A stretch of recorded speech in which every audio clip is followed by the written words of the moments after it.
Cricket का emotions जब हद से गुजरते हैं तो स्टेडियम का एक हिस्सा अचानक मैदान बन जाता है और दर्शक खिलाड़ी बन जाता है, लेकिन सिर्फ एक पल के लिए। उस एक पल की कीमत जुर्माना, जेल और पूरी जिंदगी का बैन। तो चलिए दोस्तों, आज हम आपको ले चलते हैं ऐसे ही एक दिलचस्प किस्से में, जहां जुनून ने तमीज की सारी हदें तोड़ दी और फिर शुरू हुई असली कार्रवाई। भारतीय फैंस का प्यार देखकर विदेशी खिलाड़ी तक चौंक जाते हैं। कोहली को देखकर कोई शादी के लिए प्रपोज कर देता है तो धोनी को देखकर कोई रोने लगता है। और अब इस प्यार की एक नई परिभाषा आ चुकी है, मैदान में घुस जाना।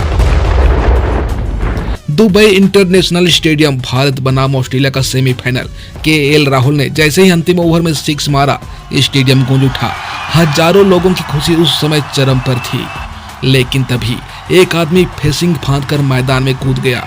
ना किसी ने रोका, ना किसी ने टोका।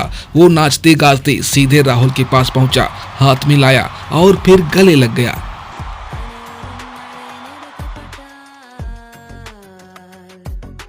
बॉस, प्यार जताना है तो सोशल मीडिया पे करो, मैदान में क्यों कूद रहे हो? ये क्रिकेट का मैदान है, कोई शादी का रिसेप्शन पार्टी नहीं।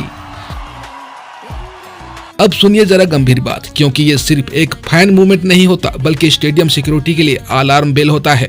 ऐसे मामलों में कई लेवल्स पर एक्शन लिया जाता है। भारत के कानूनों के तहत अगर कोई व्यक्ति बिना इजाजत किसी स्टेडियम के पिच में घुसता है, उस पर ट्रेस पासिंग यानी अवैध घुसपैठ का मामला बनता है। सेक्शन 447 इंडियन पेनल कोड 3 महीने की जेल या जुर्माना या दोनों। पब्लिक न्यूसेंस और थ्रेट टू सिक्योरिटी, अगर कोई व्यक्ति खिलाड़ी को छूता है या उसके पास जाता है तो इसे पब्लिक न्यूसेंस, सिक्योरिटी थ्रेट और गेम डिस्पर्सन माना जाता है। उदाहरण के लिए ऑस्ट्रेलिया 2022 भारतीय फैन पर लगा 6.5 लाख का जुर्माना, या इंग्लैंड ऐसे मामलों में 12 महीने तक का स्टेडियम बैन और गिरफ्तारी तय। सोचो यार, तुमने बचपन से जिसे देखा उसे गले लगाने का सपना पूरा किया और उसी रात कोतवाली के लॉकअप में पहुंचे। ये कौन सी फिल्म की स्क्रिप्ट है भाई?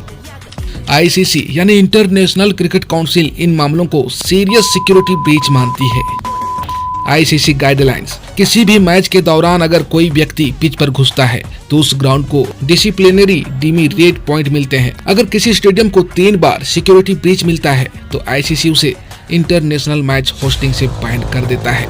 आईसीसी मैच रेफरी को यह ताकत दी जाती है कि वो मैच को रोक सकते हैं या खिलाड़ियों को पवेलियन भेज सकते हैं। एक फैन की मस्ती एक दूसरे देश की मेजबानी को खत्म कर सकती है। ये सिर्फ एक पर्सनल हरकत नहीं, ये नेशनल इमेज का सवाल है। आइए जानते हैं कुछ ऐतिहासिक किस्से जब फैंस ने कर दी हद पार। 2008 ईडन गार्डन्स, कोलकाता। जब युवराज सिंह बल्लेबाजी कर रहे थे तभी एक लड़का मैदान में दौड़कर आ गया और युवी को फूल देने लगा। सिक्योरिटी को उसे बाहर करने में पूरे 5 मिनट लग गए। एक फैन विराट कोहली को किस करने मैदान में पहुंच गया था। सोशल मीडिया पर वायरल हुआ, लेकिन बीसीसीआई ने स्टेडियम प्रबंधन को कारण बताओ नोटिस भेज दिया। भारत में क्यों कम होते हैं ऐसे केस और सिक्योरिटी कैसे होती है, आइए जानते हैं। भारत में बीसीसीआई और स्टेडियम प्रशासन इस तरह की घटनाओं से निपटने के लिए कई स्टेप्स उठाते हैं। Technology security, AI camera tracking, rapid gate entry system, face detection alert system, human layer, special command units, private bouncer, QRT, quick response team. भाई, अब मैदान में घुसने के लिए सिर्फ दिल नहीं, मिशन इम्पॉसिबल टाइप की प्लानिंग चाहिए। देखिए दोस्तों, क्रिकेट सिर्फ बल्ला और गेंद नहीं, ये एक भरोसा है खिलाड़ियों का, दर्शकों का और देश का।